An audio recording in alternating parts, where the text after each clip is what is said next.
Black Demon, another steelhead fly. This fly is a takeoff of the old English fly called a stoat's tail, and I've caught a lot of fish on the stoat's tail. Thumbing through a fly tying book, I ran into this pattern.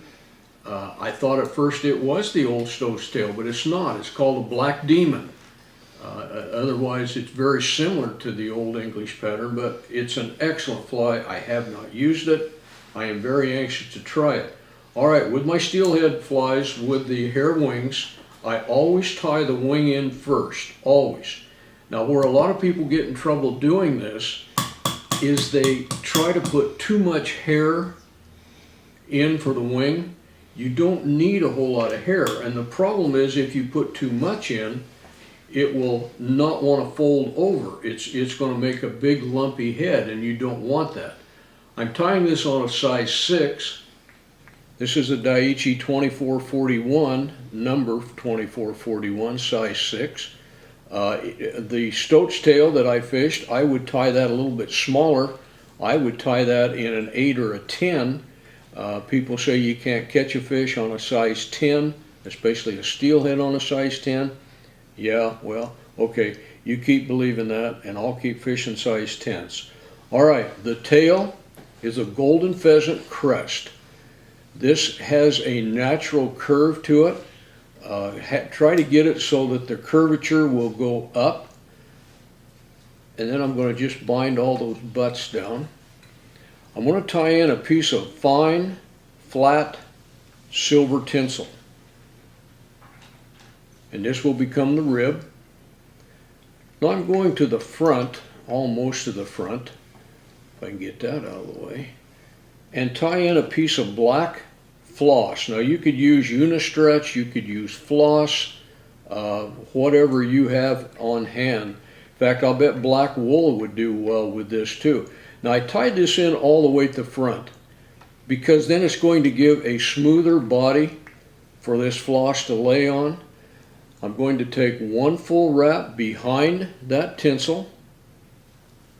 Then I'll get the tinsel out of the way again.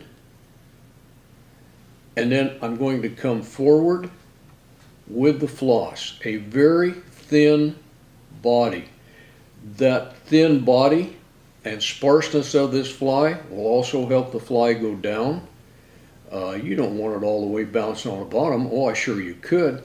I have had better luck using this fly earlier in the year than I have later in the year, but I'm sure it would work in both instances. All right, there's the body. Here comes the rib. Now, again, you do not need a whole lot of rib wraps on a fly.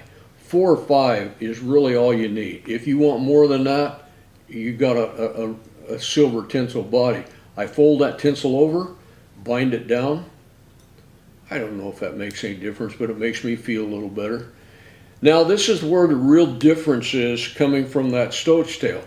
This has an orange hackle rather than black. This year, for some reason, I can't tell you why, any fly seemed like that had orange in it caught more fish than a fly that did not have orange in it. And I can't tell you why the difference of that. I'm going to grab this hackle tip, fold it back over itself, and wrap over it. I'll break it off. Now, take the wing, the hackle, everything, fold it back, and this is where if you put too much hair in there for the wing, you will have trouble with that. It will not want to fold right. But you can see with this, I'm also using an 8/0 thread.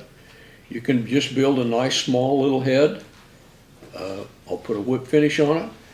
With my personal flies that I tie for myself, I always double whip finish that fly.